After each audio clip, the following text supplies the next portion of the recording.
Bueno, muy buenos días a todos y a todas. Seguimos aquí con los Ecopodcast. Vamos a empezar ya con el capítulo 9 de Ecopodcast. Será sobre medio ambiente y cambio climático. Y así, por ponerle un título, pues le hemos puesto PAC y medio ambiente, cultivando un futuro verde, la PAC y la conservación del medio ambiente.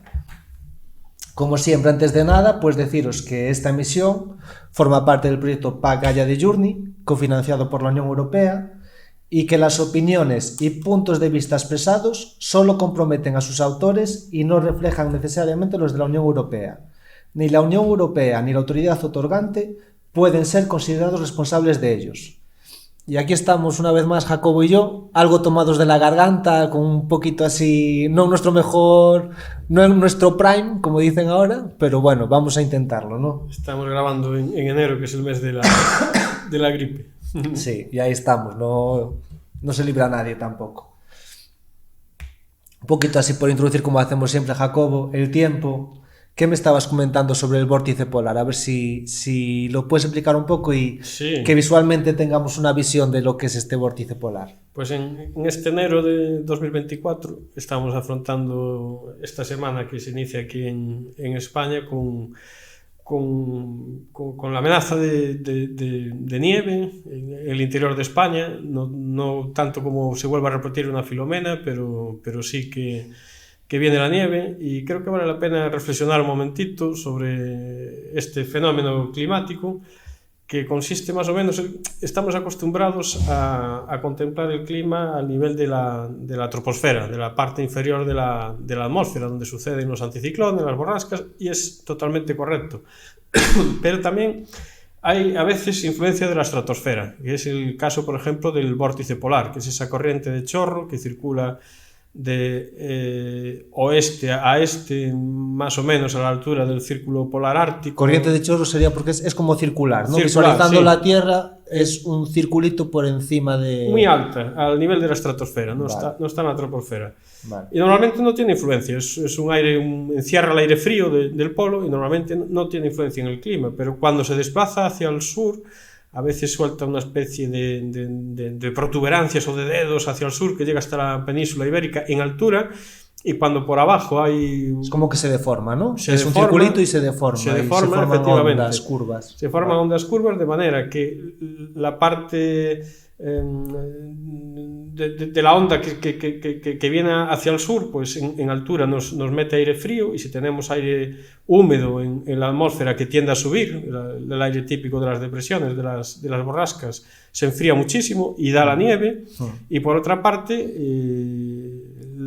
como esto es un juego de suma cero, hay una parte de aire cálido del sur que entra hacia los polos, y eso no solo es una pauta del clima, que el comportamiento ese del chorro polar y del vórtice polar. El chorro polar puede ser la diferencia entre inviernos cálidos o fríos en las latitudes medias, como puede ser Europa, como puede ser España, sino que también están los científicos descubriendo que es un mecanismo fundamental que tiene que ver con el control climático, pues en tanto en cuanto hay mecanismos del clima que permiten que el calor que entra por el sol en los trópicos circule hacia los polos, que están muy fríos en invierno, donde prácticamente no hay humedad y no hay efecto invernadero por el vapor de agua, evacúan un montón de calor a la atmósfera y ayudan a regular la temperatura del planeta. Es un mecanismo natural de Gaia al final, ¿no?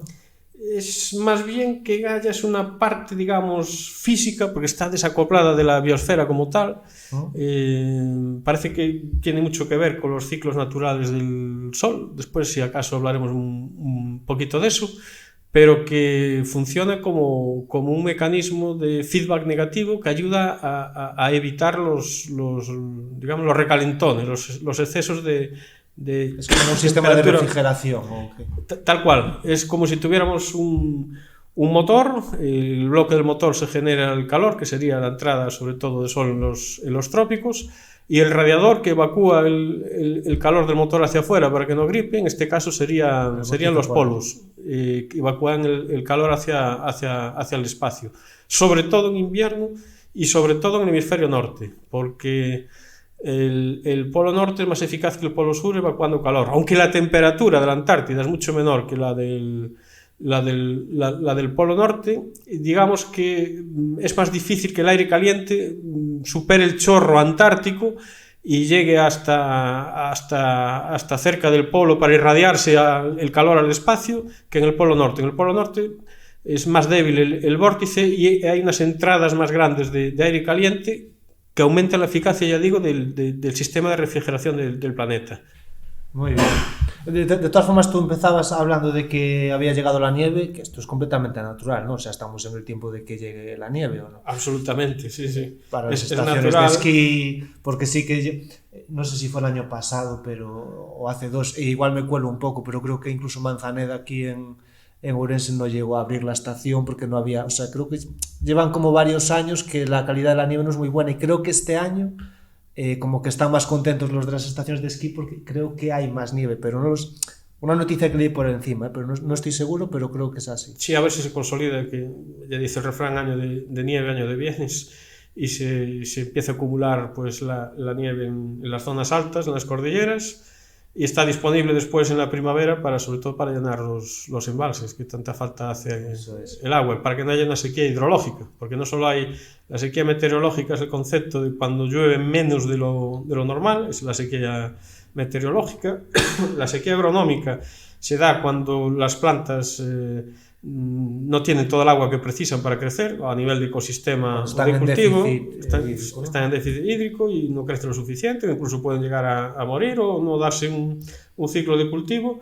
Y después está la sequía hidrológica, que es cuando falta el suministro en los embalses, para las ciudades, para la industria, para el turismo o mismamente para producir energía eléctrica. Vale, muy bien. Bueno, pues dicho esto, casi vamos, bueno, ya sería el segundo punto incluso, pero bueno, íbamos a hablar un poquito sobre el nitrógeno y el fósforo, ¿no? Sí. Adentrándonos ahí en cómo están vinculados estos nutrientes, el nitrógeno y el fósforo, cómo están vinculados con su interacción con el medio ambiente, ¿no? Entonces, sería esta la pregunta, ¿no? Como nutrientes esenciales en la agricultura, ¿cuál es su interacción con el medio? Pues hay lo que se llaman los 3 macronutrientes principales, el NPK, el nitrógeno, el fósforo y el potasio. El potasio no presenta, digamos, aspectos relevantes en su circulación, no hay exceso de potasio, no hay una problemática reseñable. No hay una problemática medioambiental reseñable, pero el caso del nitrógeno y del fósforo es diferente. Son absolutamente necesarios para incrementar la productividad de los cultivos, de los alimentos en la agricultura, y pueden generar problemas de contaminación difusa, que se llama, que es ese tipo de contaminación que no se produce en un punto concreto, sino que se puede producir pues en miles o incluso millones de hectáreas de cultivo en determinadas zonas, donde si no acertamos bien con la dosis de fertilizante, de manera que los cultivos no son capaces de absorber todo lo que echamos al suelo en el momento adecuado, pues una parte de esos nutrientes, de ese nitrógeno y de ese fósforo, van a pasar al ecosistema. Van a ir sobre todo a las aguas y se van a mover y van a producirnos distintos problemas medioambientales en distintos sitios. Como siempre, el concepto clave es la dosis, ¿no? Es la palabra dosis, porque si tú lo aplicas de una forma correcta y sostenible no hay ningún problema, pero cuando te pasas es cuando se desencadena este problema de contaminación difusa, ¿no? Decían los clásicos que el veneno siempre está en la dosis. Eso es. Y es cierto, es así. Entonces, la contaminación difusa se puede dar fundamentalmente por 2 aspectos en el nitrógeno. Uno es el nitrógeno orgánico, cuando hablamos sobre todo cuando hablamos de interacciones con el ganado y en situaciones puntuales que se pueden dar cuando se genera pues mucho purín en concentraciones altas de ganadería intensiva, que después hay que gestionar, hay que devolver al medio ambiente de alguna manera sin que produzca problemas, y si no se hace bien o si eso llega se vierte un exceso de dosis en el terreno, pues puede dar problemas de lo que se llama nitrificación, que es un exceso de presencia de ion nitrato que altera los ecosistemas y que puede producir incluso problemas de toxicidad y de contaminación del agua potable, ¿no? en los niveles freáticos. Entonces ahí es muy importante, y en eso insiste mucho la PAC, lo hemos dicho muchas veces y seguiremos insistiendo, en tratar esos residuos correctamente para que no generen estos problemas. Hay distintas técnicas, empezando por una aplicación correcta al suelo, sin excedernos de unos máximos, porque si extendemos purín en dosis adecuadas en las tierras de cultivo, no va a dar ningún problema. Las bacterias lo van a ir descomponiendo, es un aporte de materia orgánica que va a enriquecer el suelo, que va a mejorar su estructura, que va a mejorar su capacidad para captar agua, que va a mejorar su capacidad de que crezcan en él las raíces porque tienen una oxigenación adecuada. No va a causar ningún problema, y el nitrógeno que se va mineralizando, que va pasando de la materia orgánica que se descompone al suelo, va a ir siendo absorbido por las raíces de los cultivos, lo va a incorporar a sus tejidos, no va a dar problemas, pero si nos pasamos de la dosis sí puede dar problemas. Allí donde no hay suficiente terreno para gestionar de esta forma sostenible los aportes de materia orgánica, que además ese nitrógeno orgánico evita que tengamos que utilizar fertilizante químico, con lo cual también tiene esa acción positiva, pero donde esto no es posible hay que tener depuradoras que devuelvan pues ese nitrógeno a la atmósfera en forma de N2. No olvidemos que el 80% prácticamente del aire que respiramos es nitrógeno. Entonces, si logramos que las bacterias nos hagan ese trabajo donde tenemos una gran acumulación de residuos, de desnitrificar, de que el nitrógeno orgánico lo transformen en la molécula N2, que forma parte del 80% del aire, pues no tendríamos un problema ya de contaminación. Sería una pena en el sentido de que estamos perdiendo un nitrógeno que tiene un poder fertilizante, ¿no? Lo ideal sería no tener que llegar a eso y tener donde utilizarlo como enmienda, pero si no es posible, ya digo que la tecnología y la biotecnología, los bioreactores, utilizando los microorganismos, podemos devolver este nitrógeno que está en forma de materia orgánica, de purín, de residuo, podemos devolverlo a la atmósfera para que vuelva a ser captado por las bacterias nitrificantes, por ejemplo de las leguminosas, y lo vuelvan a introducir en el ecosistema. Supongo que siempre lo más ecológico será prescindir de tener que utilizar estos sistemas y hacerlo vía purín, ¿no? O sea, al final, teniendo la superficie, haciéndolo vía purín, sí, evitas menos gasto, huella de carbono, por decirlo así, ¿no? En maquinaria. Y entra la lógica de la economía circular, que lo que no tenemos un residuo, sino que tenemos un subproducto que le damos una utilidad, vuelve a entrar en el ecosistema. De hecho, es lo que hace la naturaleza, ¿no? La naturaleza descompone un vegetal que se muere en el campo, los microorganismos lo descomponen, y en principio el nitrógeno que está presente en los tejidos de la planta pues vuelve al suelo, donde puede ser utilizado por otros vegetales, absorbido por la raíz en forma de ion amonio o ion nitrato, ¿no? Y entonces aquí es importante mencionar una cosa, y es que el nitrógeno que de forma natural fijan los microorganismos en el suelo, sobre todo las leguminosas, no llega para la agricultura. Entonces, el ser humano tuvo que aprender a fijar nitrógeno de la atmósfera a través de un proceso químico que se patentó prácticamente al final de la Primera Guerra Mundial, es el que se llama el método de Haber-Bosch. Haber fue el científico que lo inventó y Bosch el ingeniero que aumentó su rendimiento, y entonces hemos aprendido con ese 80% de molécula de nitrógeno que está en el aire, que forma parte del aire que respiramos, y con hidrógeno a sintetizar amoníaco. Y es fundamental. Un 10% de la energía mundial se está gastando en sintetizar este amoníaco para poder fertilizar, transformar en fertilizante y sacarlo del aire. ¿Sería el nitramón? Lo que viene siendo, sí, sale de ahí. Sale de ahí, el fertilizante químico, y ya digo, consume hasta un 10% de la energía mundial. Los microorganismos aprendieron a hacer esa reacción a temperatura y presión ambiental, presión ambiente, son capaces de capturar el nitrógeno del aire y, por ejemplo, las plantas leguminosas a través del Rhizobium, de esas bacterias que forman nódulos en las raíces de forma simbiótica con cualquier leguminosa, con, yo qué sé, pues la lenteja o el haba. fijan ese nitrógeno en el suelo a presión y temperatura constante, pero nosotros tenemos que consumir mucha energía para conseguir fijar esa misma reacción. Tenemos que hacer esa reacción a 300 grados de temperatura y 200 atmósferas de presión. O sea, por eso... Y claro, todo este nitrógeno que se capta de esta forma, que hoy día duplica el nitrógeno que se capta naturalmente, que fijan los microorganismos, el ser humano, para producir el alimento para los 8.000 y pico millones de personas que somos en el mundo y que seguimos creciendo, pues no nos queda más remedio que tirar de esta tecnología. Después, ese nitrógeno, una vez que entra en el ecosistema global y se transforma en alimento y se transforma en proteína animal o vegetal, claro, hay que devolverlo al ecosistema sin que produzca grandes daños. Y esto no siempre es fácil.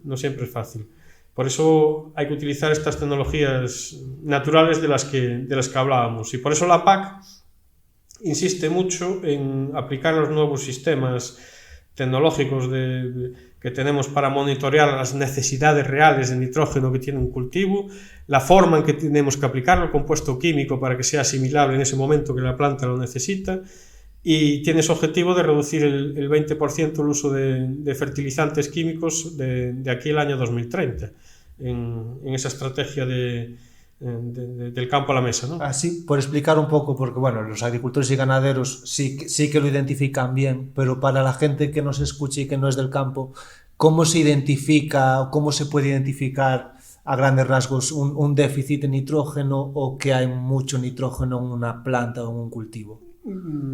Hoy día es facilito, prácticamente con aparatos de medición de infrarrojo podemos analizar el reflejo de la luz que sale de una hoja de una planta y estimar la concentración de nitrógeno. Y hay técnicas parecidas para hacerlo también en el suelo, que son los dos sitios. Tenemos que tener nitrógeno en el suelo para que después estén en los tejidos de la planta y que no le dé problemas de madurez o de crecimiento o de sensibilidad a determinadas plagas o enfermedades, que también puede pasar. Así, de forma visual, tú sí, pues por ejemplo, si un campo, un raigraso o algún cultivo así, herbáceo, sí, si está muy amarillento, pues ya podrías pensar, sí. Tú lo ves que está carente de verde. El nitrógeno al final es lo que le da este verdor a las plantas. Sí, responde muy bien. Una aportación de nitrógeno le pega un subidón enorme al desarrollo es lo que te decía, y al color. Por ejemplo, un exceso, pues tú si ves un campo excesivamente verde, puedes decir, está de nitrógeno hasta arriba, ¿no? Que no quiere decir que esté sobrefertilizado, pero sabes que nitrógeno no le falta. No, incluso el exceso de nitrógeno, sí, sabes que no le falta, pero por exceso de nitrógeno puede tener incluso otros síntomas, ¿no? Que ya empiezan a amarillear, puede haber manchas en las hojas muy características. El agricultor y los técnicos enseguida lo detectan.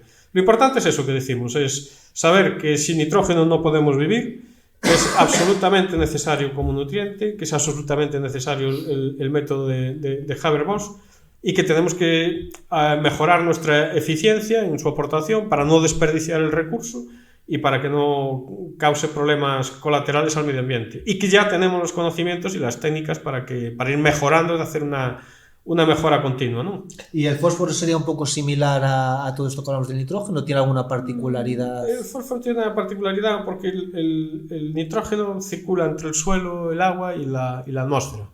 El fósforo no circula en la atmósfera, en ningún momento se forma un compuesto volátil y no interactúa a nivel atmosférico. Y el fósforo tenemos un problema, porque así como el método de Haber-Bosch nos permitió no depender de las reservas que había de nitratos que eran naturales, sobre todo nitrógeno orgánico que había en las islas del Pacífico, del Atlántico, donde sobre todo las defecaciones de las aves, de las gaviotas y las aves marinas que se alimentan del pescado, que durante miles y miles de años acumularon grandes cantidades de nitratos, esas masas blancas que son características de las deyecciones de las aves marinas. Era lo que se estaba utilizando hasta principios del siglo XX para la agricultura. Dependía de eso, de esa minería, de esa extracción de esos residuos en todo el mundo. Una vez que empezaron a escasear fue cuando se tuvo que espabilar y decir, ¿de dónde vamos a sacar nitrógeno? Bueno, pues el nitrógeno está fundamentalmente en la atmósfera, ¿podemos sacarlo? Y fue cuando Haber-Bosch idearon su método que consume energía, pero que permite tener ese fertilizante para que produzcamos el alimento. En el caso del fósforo no hay una reserva, son reservas minerales, son reservas del mineral fosfato, y sí que hay un problema que no sé cómo vamos a afrontar en el inmediato futuro, porque dependemos de la minería de ese recurso. Hay reservas para un ritmo más o menos de 90 años, nada más ahora mismo, porque cada persona necesitamos unos 22 kilos y medio de mineral de fosfato al año, de media, que entre en la agricultura. Que consumimos a través de los alimentos. Que consumimos a través de los alimentos, que necesitamos para producir los alimentos que tenemos que consumir cada uno de nosotros. Y ahí va a haber que hacer un esfuerzo de investigación muy serio. Hay 4 países que son Marruecos, China, Estados Unidos y Sudáfrica, que tienen más del 80% de las reservas de mineral fosfato a nivel mundial, y Marruecos tiene, solo Marruecos, el 40%. Porque no se puede sintetizar fósforo a partir de eso, ¿no? El fósforo está presente en el suelo y está en todas partes, es muy abundante en el suelo, pero no está accesible para las plantas. Está fijado, está insoluble. Para que la planta pueda absorberlo, tiene que pasar al agua del suelo. Y la planta absorbe el agua y se lleva el fósforo, el nitrógeno, el potasio, los microelementos. Pero el problema que tenemos con el fósforo es que está insoluble. Entonces, sí es verdad que los investigadores están descubriendo que hay microorganismos, y esto debíamos de sospecharlo desde un punto de vista de Gaia, ¿no? que tiene que ser así. Hay microorganismos que saben disolver ese fósforo y pasarlo a la disolución del suelo a través de ácidos orgánicos que generan, que emiten hacia el suelo como subproductos, y que son capaces de solubilizar ese fósforo que pasa a la disolución del suelo y pasa a ser absorbible, ¿no? Entonces yo creo que un poco la solución va a ser biotecnológica, que vamos a tener que aprender a cómo funcionan esos ciclos bioquímicos en las células, en los microorganismos, y de alguna manera aprender a domesticarlos para que en nuestros cultivos ese fósforo que está presente de forma natural, no accesible, pase a ser accesible, y de alguna manera entre si no, vamos a tener un serio problema. Porque sin fósforo la planta muere directamente, o no se desarrolla, no desarrolla frutos. El fósforo es un componente fundamental de todas las células y de todo el sistema de regulación, sobre todo de la energía celular. El ATP, el adenosíntrifosfato, es el NADPH, que tiene otro nombre más complicado, pero son las dos, digamos, monedas energéticas que utiliza la vida para mover la energía dentro de una célula. Es decir, la glucosa te puede dar mucha energía en la combustión en una mitocondria, pero esa energía no es directamente utilizable. Tiene que utilizarse para sintetizar ATP o NADPH. Y ahí está el fósforo. Y eso, después, la célula lo que puede utilizar como energía. Si no pasa por esa moneda energética, la célula no es capaz de utilizar la energía. O sea, que es algo absolutamente fundamental en el metabolismo de las plantas, y que los seres humanos, un 1% de nuestro peso corporal es fósforo. El nitrógeno debe ser un 3%. O sea, tiene que entrar en nuestra dieta sí o sí, y tiene que estar presente en todos y cada uno de los seres vivos, desde el microorganismo más modesto hasta las plantas y los animales, claro. Entonces, atención al fósforo, va a ir cogiendo importancia, ganando importancia según pasen los años, y se irán descubriendo seguramente nuevas minas y nuevos recursos de fosfato. A medida que pasa el tiempo parece que nos vamos dando cuenta, ¿no?, que no hay recursos ilimitados en el planeta al final. O sea, todo puede haberlos, pero el agua, que siempre tuvimos claro, ¿no?, como que el agua es un recurso ilimitado, y dice, cuidado. La humanidad ha alcanzado muchas veces este tipo de cuellos de botella, y nunca nos hemos estrangulado, siempre hemos sabido salir adelante. Cuando empezó a escasear la madera como combustible, nos hemos pasado al carbón. Cuando se utilizaba, por ejemplo, la grasa de ballena, que era una barbaridad para iluminar los quinqués de la luz en el siglo XIX, cuando empezaron a escasear las ballenas, nos pasamos al gas. siempre vamos encontrando una salida, ¿no? Vamos encontrando una salida. Cuando se acabó el nitrógeno, se empezaba a acabar el nitrógeno que decíamos ahora en las reservas de nitratos, en las reservas minerales de las aves, de las rocas sedimentarias, pues aprendimos a obtenerlo a partir de la atmósfera. O sea, estamos en constante innovación.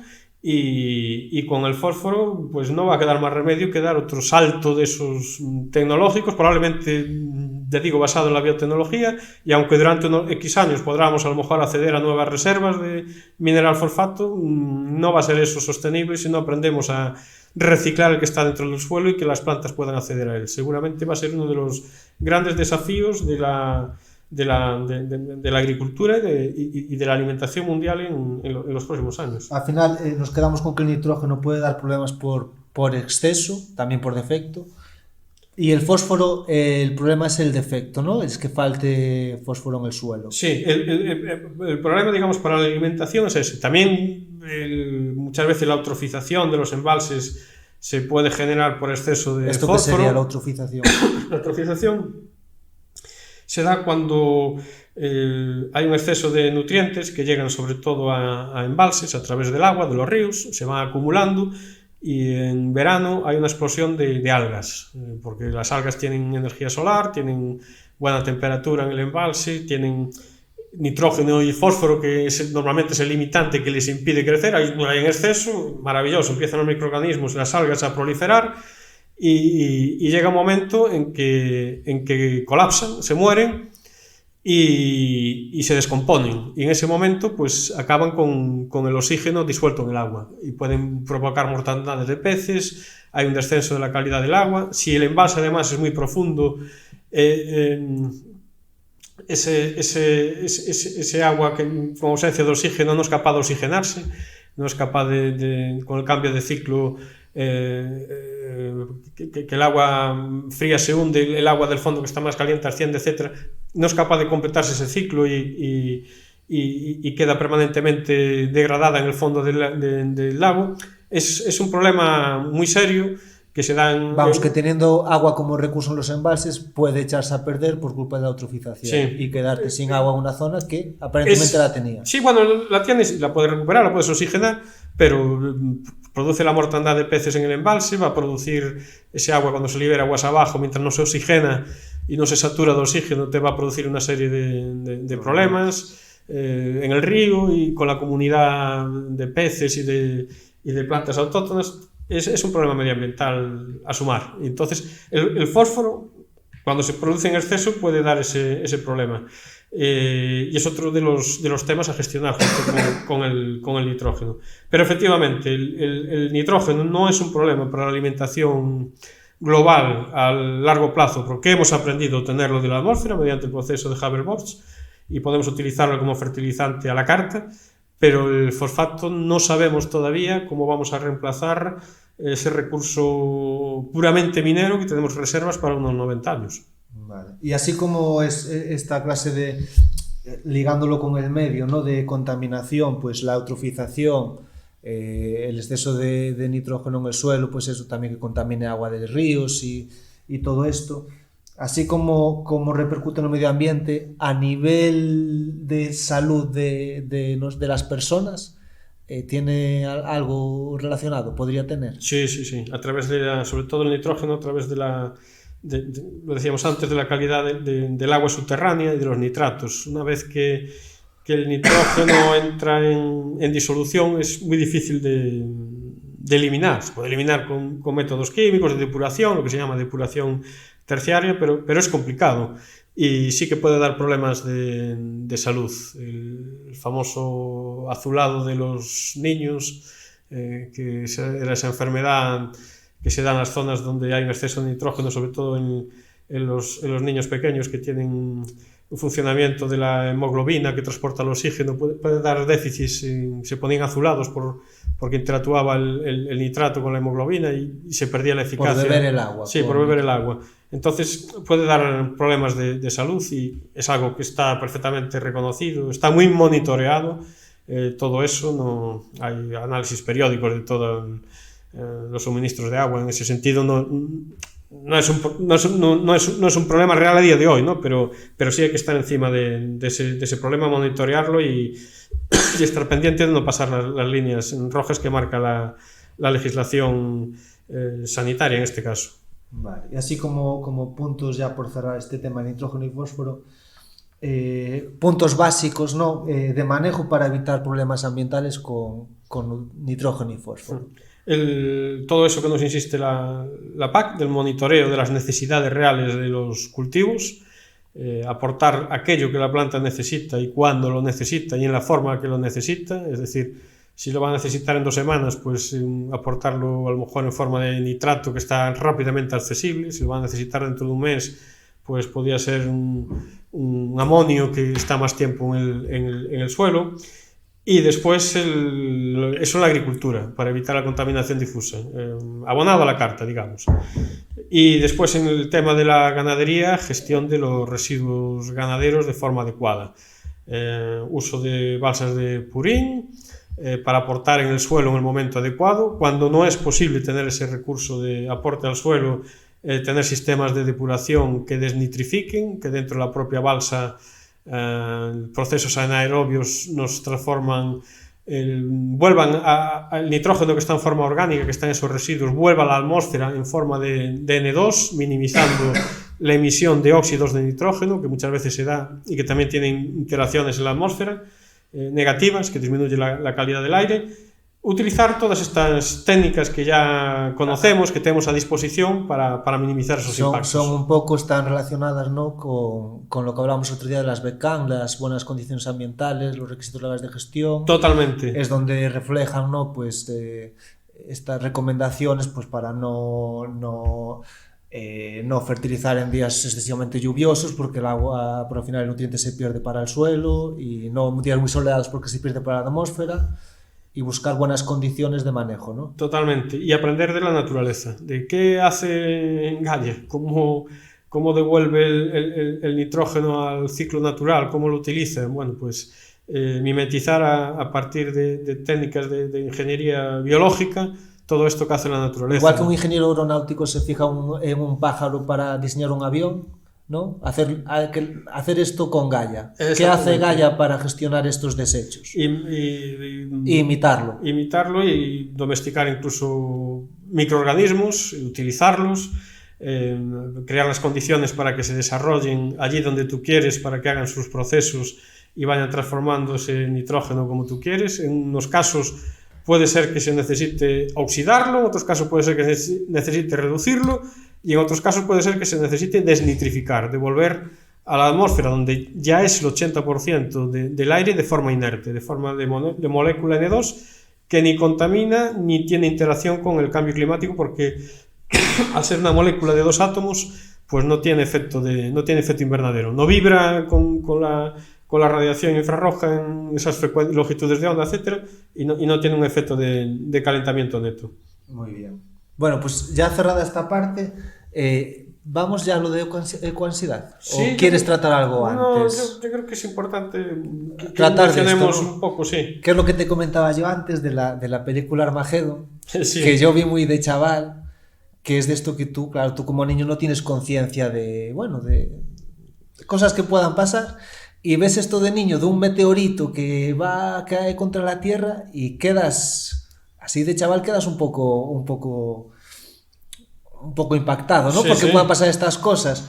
Y esto está relacionado un poquito, ¿no? Con la ecoansiedad, que es, ¿no? Bueno, explica tú un poquito de qué va esto de ecoansiedad. Bueno, pues es un fenómeno preocupante que se da sobre todo en Europa, en América, las sociedades yo creo que más bien occidentales, desarrolladas, donde la preocupación por el cambio climático en algunas personas y sobre todo gente joven, digamos que rebasa la línea. Rebasa la línea. Entonces a estas personas les genera una neurosis, una angustia real, depresiones y desencadenan, bueno, pues una serie de comportamiento que es lo que se denomina ecoansiedad, que les impide disfrutar de la vida, les impide, les llena de temores hacia el futuro. Piensan que realmente estamos condenados, que en cuestión de pocos años pues vamos a ver unos fenómenos, va a morir mucha gente con todo el tema del cambio climático, que hemos pasado límites irreversibles. También es normal porque las noticias un poco, ¿no? Tú sí sigues las noticias, te incitan un poco, ¿no? A estos pensamientos. Todos tenemos un poquito estos pensamientos de zonas de costa que ya no son habitables porque había casas en primera línea que llevaban ahí 100 años y ahora ya no pueden.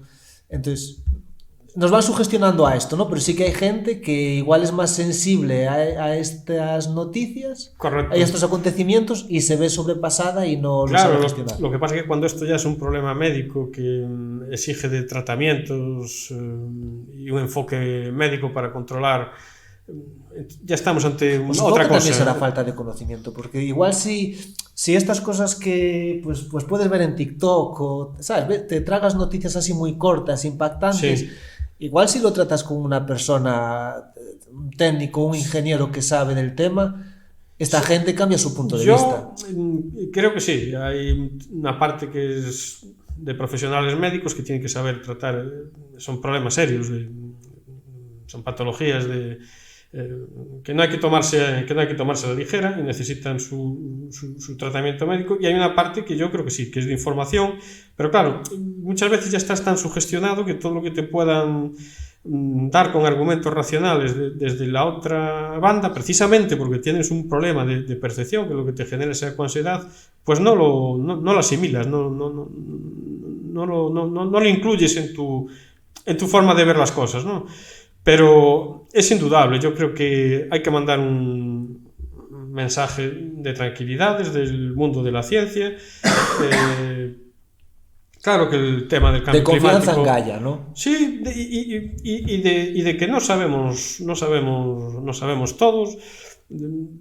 Los modelos matemáticos son modelos, no son la realidad, tienen sus limitaciones.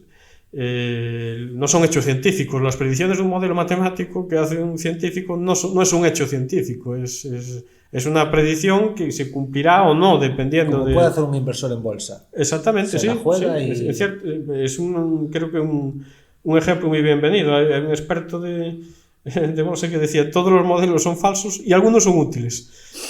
y en el caso del clima nos pasa un poco lo mismo, ¿no? ¿Que hay cambio climático? Eso es indudable, y que empezó incluso antes de la subida del CO2. Hay cambios que son absolutamente cíclicos en el ecosistema global. Hay ciclos en el Sol, hay ciclos en las corrientes oceánicas, hay ciclos en la troposfera, hay ciclos en la estratosfera, el ciclo del Niño, por ejemplo, el Niño y la Niña en el Pacífico, que son fenómenos que suponen... Hay cosas con las que no puedes contar, como las erupciones volcánicas, que pueden tener un efecto de enfriamiento, de calentamiento. No deja de ser un ciclo, porque a veces están activas, otras no. No, el ciclo sería esa activación. Ya es más aleatorio, pero sí, en la naturaleza, por ejemplo, hay ciclos solares y hay oscilaciones multidecadales en los océanos, que más o menos se conoce cuál es su periodicidad, y se van sumando un ciclo de 1000 años, un ciclo de 10, un ciclo de 15 de esto, otro de... y todo eso se refleja en el clima. Hay que tener en cuenta que sí es verdad que está aumentando la concentración de CO2 en la atmósfera, ya hemos explicado muchas veces aquí, pero también es verdad que la mayor parte de los modelos no está teniendo en cuenta el principal gas de efecto invernadero. No es el CO2, es el agua, es el vapor de agua. Lo que pasa es que es muy variable, puede estar casi en el 0% en el polo en invierno, hasta casi el 100% en los trópicos, ¿no? de saturación, y puede haber de un 0 a un 2 o un 3% de la atmósfera, cuando el CO2 es el 0,042 frente al 3% o el 1,5% que puede tener el vapor de agua, ¿no? Quiero decir que hay toda una serie de factores que están ahí, que están regulando también el clima, que no se incluyen en los modelos, y que dan nuevas hipótesis científicas todos los días que permiten aliviar un poco esta sensación de catástrofe, ¿no? No vamos a... El planeta tiene una historia dilatadísima de millones y millones de años. Ha habido momentos en que ha habido más concentración de CO2 que ahora, ha habido momentos en que ha habido menos concentración de CO2 pero más temperatura, y lo sabemos por los restos sobre todo del arbolado. Incluso en el Holoceno, en los últimos 11.000 años, hubo etapas más cálidas que ahora, con un nivel de CO2 mucho más bajo. Claro, pasa que ahora sí que se achaca, ¿no?, a que tiene un origen más antrópico, ¿no? O sea, más del hombre. Sí, y antes igual era de hechos más naturales. Pero ahora mismo también estamos... Las últimas investigaciones que yo estoy siguiendo de muchos científicos tienen claro que estamos en un proceso, en un ciclo natural de calentamiento que se había iniciado ya a finales del siglo XIX, antes de que empezara la acumulación, sí, la revolución industrial, la acumulación de CO2 de origen fósil en la atmósfera. Y que el CO2 no está produciendo el calentamiento esperado, entre otras cosas porque, lo hemos dicho, no todo se está trasladando a la atmósfera. Todo lo que se emite, hay una parte que está desapareciendo en sumideros, probablemente oceánicos, probablemente la biomasa. Basta con que un 2% de aumento de nubosidad sería suficiente, con que reaccione el ecosistema global con un 2% más de nubosidad, para que el reflejo del sol tuviera un efecto de refrigeración del planeta equivalente al de calentamiento que tiene el CO2. Estos fenómenos que decíamos antes del vórtice polar, que se debilita y que permite que el calor llegue a los polos. Curiosamente, que el calor llegue a los polos no es algo malo desde el punto de vista del cambio climático, es algo bueno porque ese calor sale hacia la refrigera. Es decir, que la ciencia todos los días nos está dando toda una serie de nuevos argumentos y de nuevos mecanismos inesperados, y que no se meten en los modelos de ordenador que se utilizan, que nos permiten compatibilizar lo que estamos viendo, que no se está subiendo la temperatura como al ritmo que se esperaba, con modelos teóricos que nos permiten, bueno, pues tomarnos esto con un poco más de calma, ¿no? Estas personas que a lo mejor que tienen esta hipersensibilidad... ¿Qué es esto? Al final, en su comportamiento y de forma muy genérica, esta gente con ecoansiedad, al final, ¿qué medidas lleva a cabo para resolver estos problemas que tienen? Bueno, tiene una visión catastrofista del futuro inmediato. Son personas que se niegan, por ejemplo, pues, a tener hijos, porque total el mundo se va a acabar. Hombre, sí, se acabará cuando toque, ¿no? No pasado mañana por efecto del clima. Son personas que se radicalizan en sus comportamientos. Vemos por ahí grupos pues que atacan obras de arte para intentar sensibilizar a la sociedad. Bueno, no son comportamientos que sean constructivos ni que estén aportando habrá de todo, a la sociedad. Habrá gente que sí que lo haga más a motu propio, pues estar en su casa más encerrado, no encender la luz, no lo sé. Sí. No consumir carne, consumir solo producto seco, que eso está muy bien, pero bueno, llevado a un extremo. Está muy bien si no te muy genera... radicalizado. Exacto, no te genera un problema de estrés y de salud mental, y te distorsiona la percepción de la realidad hasta ese punto, ¿no? de que necesita tratamiento médico en muchos casos. Entonces, claro que hay que tomarse en serio el cambio climático, y tenemos que tener todos comportamientos congruentes, pero también hay que tener una confianza en que esto lo vamos a controlar, que el clima lleva existiendo millones de años, y la biosfera y la vida llevan en continuidad millones de años, y bueno, tenemos nuestros conocimientos científicos, la razón humana, tenemos la ciencia, y vamos a ser, yo creo que, capaces de gestionarlo. Por lo tanto, calma. Son dos puntos, ¿no? Tenemos que vivir, y todo lo que esto conlleva, que es pues buscar la felicidad, estar bien, es vivir y ser sostenibles, ¿no? Sí. Es esa la clave al final. Alguien definió la vida como una enfermedad de transmisión sexual con un 100% de mortalidad, y al final, pues algo de cierto hay en eso, ¿no? Pero vamos, yo creo que no hay justificación desde el punto de vista científico para tener estas actitudes tan extremas y que puedan producir esta infelicidad en tantas personas, que es una pena. Es una pena. Hay que huir un poco de sensacionalismo, ¿no? Y estar un poco más en contacto con la naturaleza, y aprender a lo mejor pues a cultivar una planta, y aprender lo que es la agricultura, cómo funciona, acercarse a este mundo, empezar a valorar a nuestros agricultores y ganaderos, que nunca nos cansaremos de decir que nos dan de comer todos los días y que trabajan con el clima, con el medio ambiente. Yo toda la gente que he conocido que es de fuera del campo, que llegado a un punto tienen su cachito de terreno o su maceta y ponen ahí unos tomates o ponen unas lechugas y cuando recogen el fruto, siempre la felicidad de esa primera cosecha siempre la tiene toda esta gente, nunca hay arrepentimiento. Yo ¿no? Siempre tengo la misma experiencia, sí, exactamente satisfactorio. Siempre es así. Bueno, Jacobo, no sé si quieres hablar algo más o ya vamos cortando. Vamos despidiendo, yo creo. Despedimos, ya nos quedaría, porque este sea bloque medio ambiente, nos quedaría el último para hacer un poco una composición de todo lo hablado en este bloque, ¿no? Yo creo que sí, que podemos hacer cerrar con 3 programas que sea un poco de resumen de lo que hemos tratado en cada uno de los podcasts de ambiente, sí, medio ambiente de bloques temáticos, sí. Y que nos sirva de recapitulación. Muy bien, pues nada, Jacobo, muchísimas gracias y eso. Nos vamos a curar ese catarro. Exactamente. Un saludo a todos. Un saludo.